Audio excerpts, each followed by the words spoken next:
Até onde vai a crueldade desta mulher? Ela mesma narra com frieza e detalhes. Eu cortei o pescoço dela e joguei fogo. Diana sequestrou e matou a mulher do ex-namorado. Um crime motivado por vingança. Diana queria o namorado de volta. Cuidado com o celular. Em Vila Velha, bandido de moto e armado ameaçou vítimas e roubou vários aparelhos. Família é feita refém durante assalto à propriedade rural no norte do estado. Os bandidos fugiram com o carro e vários objetos da casa. Um pedido de socorro, estrutura física precária, instalação elétrica danificada. Alunos e funcionários do Instituto Braille precisam de ajuda. Gripe, resfriado, alergia, doenças comuns quando há mudança brusca de temperatura. Saiba como diferenciar uma da outra e se prevenir. Acidente entre 2 ônibus do Transcol deixa pelo menos 16 feridos. E no Dia do Consumidor, atendimento à população nos terminais, Procon, Defensoria Pública e Polícia se uniram para tirar dúvidas, prestar serviços e registrar reclamações. A gente volta em 1 minuto.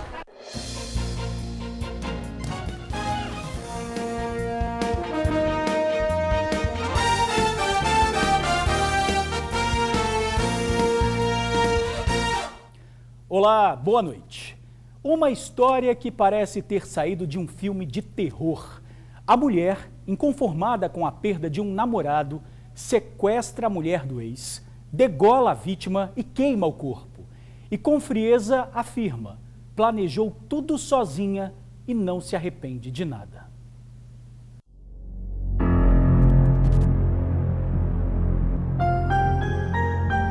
Possessividade, crueldade e frieza, peculiaridades de uma jovem assassina. Você planejava dar um susto e liberar ela, ou você já planejava isso que aconteceu?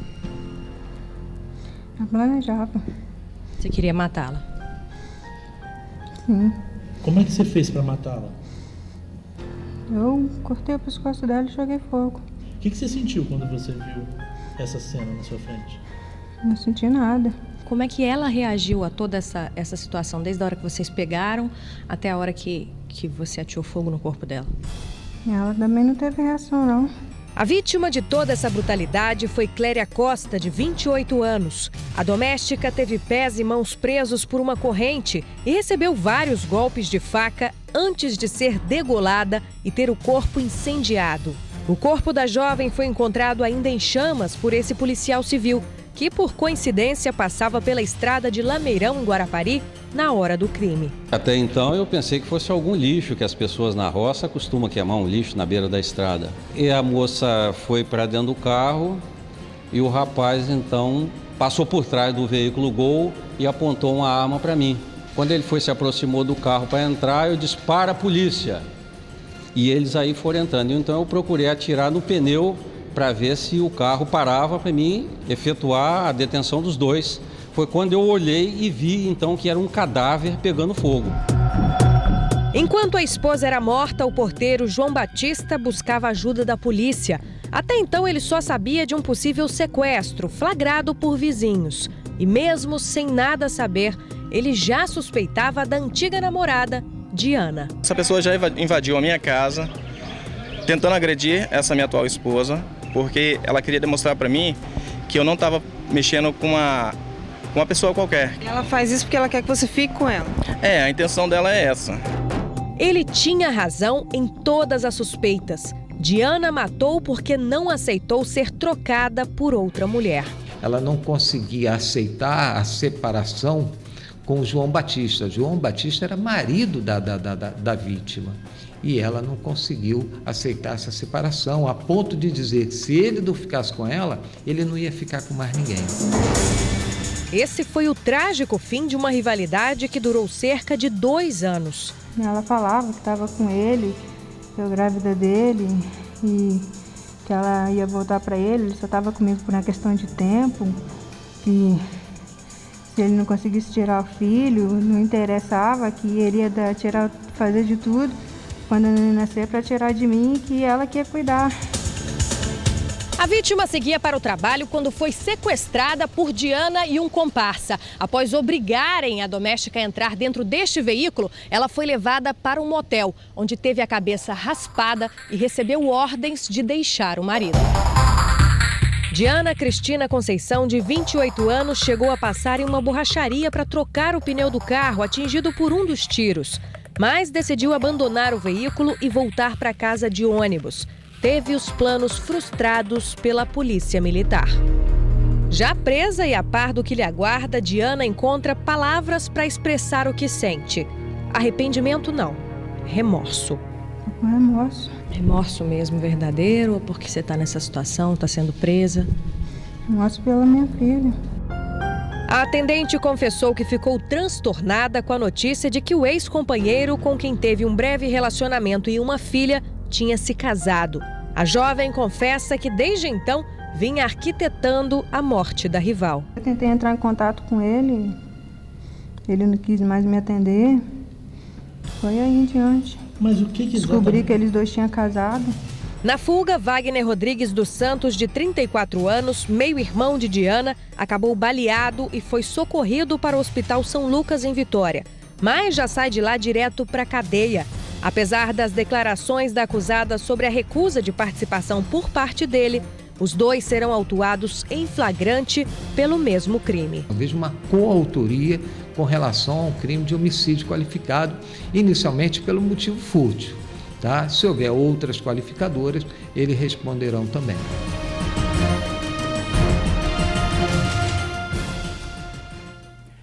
Diana não soube perder e preferiu eliminar o alvo da perda.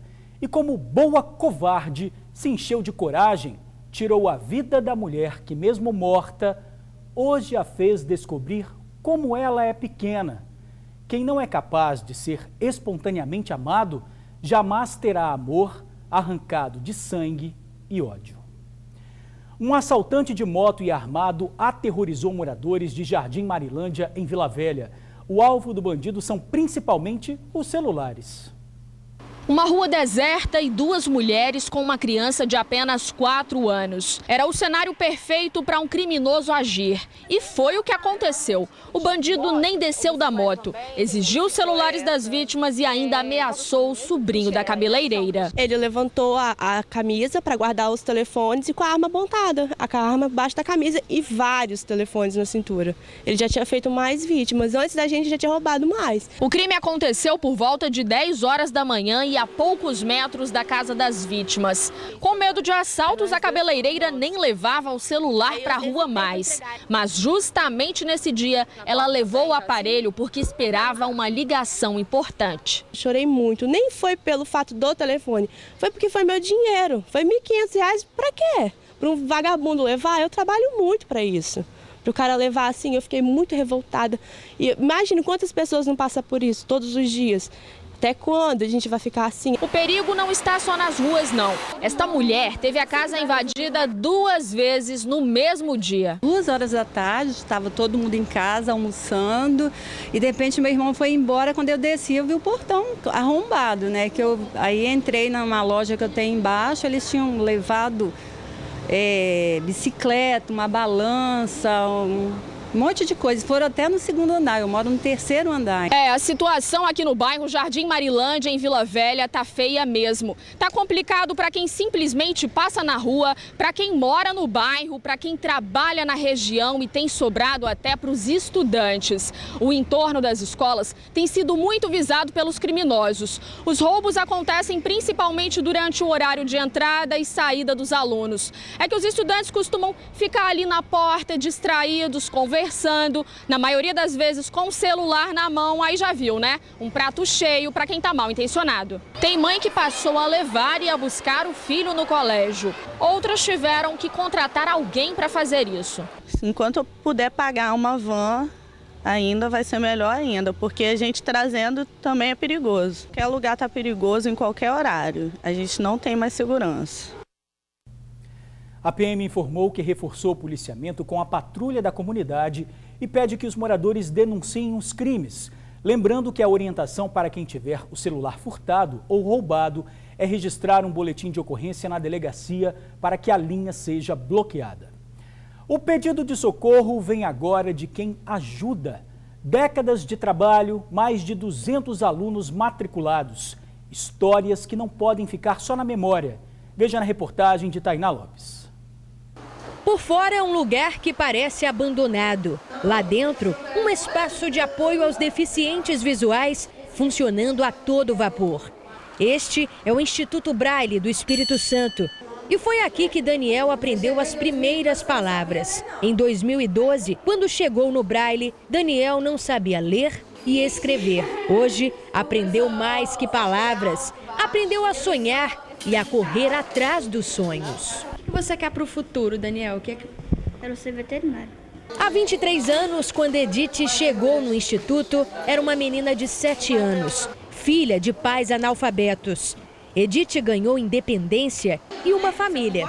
No Braille, ela conheceu o marido e hoje tem orgulho da família que construiu. A gratidão é tanta que Edith continua no Instituto, agora como voluntária. Eu aprendi a ser independente. Eu aprendi que deficiente em geral, não só o visual, né?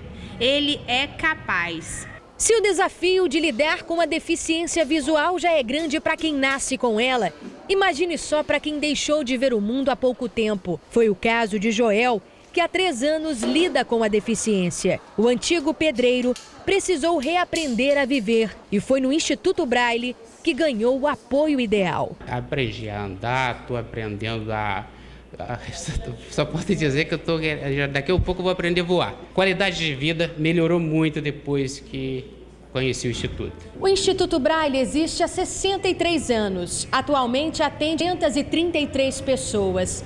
Um espaço de tanta importância para os deficientes visuais tem vivido dias difíceis. O Braille não recebe nenhum tipo de ajuda financeira dos governos federal, estadual ou municipal. Depende inteiramente da sua boa vontade. O Instituto é mantido por doações. O custo fixo com funcionários chega a R$15 mil. No espaço, os alunos têm aula de informática, aprendem o Braille, recebem cuidados com a saúde e praticam esportes. Alguns dos alunos são medalhistas, como Marcos. Na última competição que teve em Curitiba, a gente conseguiu trazer 4 índices para o Instituto, 2 minhas e outra de 2 amigos meus, que é muito importante levar o nome da nossa instituição. A diretora do Braille nos mostra a precariedade na estrutura física do Instituto. As fachadas estão comprometidas, a instalação elétrica danificada. Muitas reformas precisam ser realizadas para que o trabalho de apoio aos deficientes visuais possa continuar. Atualmente a fachada está sendo reformada, mas as laterais também precisam de reforma. Precisamos reformar e adaptar banheiros para que a gente possa receber também deficientes que sejam cadeirantes também. Para resolver esses problemas nós precisamos e contamos com a ajuda da população. Bom, para ajudar o Instituto é só ligar para 3227-1430 ou acessar no Facebook iubis.oficial. Um acidente entre 2 ônibus do Transcol deixou vários passageiros feridos. A falta de atenção de um motorista de ônibus causou um acidente na manhã desta terça-feira na saída do terminal de Itacibá, em Cariacica. A frente deste coletivo, linha 705, ficou bastante amassada com a batida. O outro ônibus, o 771, ficou com a lateral danificada. O asfalto estava cheio de vidro e de peças dos 2 carros. Tudo aconteceu enquanto o ônibus da linha 705 saía do terminal. O ônibus acabou atingindo a lateral do outro coletivo da linha 771. Passageiros ficaram feridos. Eles foram levados para o PA de Alto Lage. Este senhor, um pedreiro de 55 anos, estava no 771 que ia entrar no terminal. Com o estilhaço do vidro, ele teve um corte pequeno no braço. No momento do acidente, o passageiro diz que o motorista do 705, que saía do terminal, estava errado. Nós tinha tempo para passar e nós estávamos livres, que nós vinha chegando no terminal. O carro que saiu muito rápido, demais. Não deu tempo. Se o nosso motorista freia, o acidente tinha sido pior. Ele saiu sem olhar o lado oposto. Um guincho foi chamado. Por conta deste trabalho, o trânsito ficou engarrafado. Por volta das 8h30 da manhã, tudo voltou ao normal.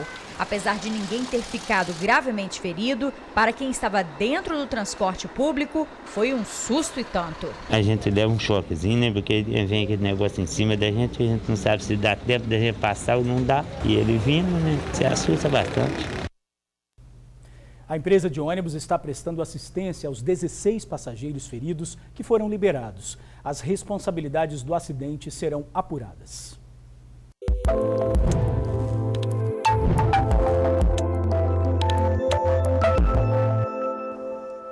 Você sabe a diferença entre gripe e resfriado e alergia também? Veja na reportagem alguns detalhes que podem te ajudar no tratamento e prevenção. Esse som acompanha o Bruno quase 24 horas por dia. Ele atribui a coriza ao fato de trabalhar com o ar-condicionado ligado o tempo todo. A temperatura baixa piora a situação, do incômodo, nariz pingando e os sintomas de uma gripe. A gente considera gripe, mas pode ser uma alergia, combinado ou não, ou uma doença do sistema respiratório. Bruno costuma tentar amenizar a coriza com medicamentos variados. Normalmente ele toma de tudo, afinal não sabe exatamente se está com alergia, resfriado ou gripe. Os sintomas são muito parecidos. Nariz escorrendo, a garganta coçando, ouvido com pressão. E todos esses sintomas de uma sinusite ou uma rinite. Este especialista explica que cada doença tem a sua particularidade. A alergia provoca coceira nos olhos, nariz, garganta e boca. O nariz escorre, fica entupido e o espirro é inevitável. Os sintomas mais comuns do resfriado são rinite, tosse seca e espirros. Raramente ocorre febres.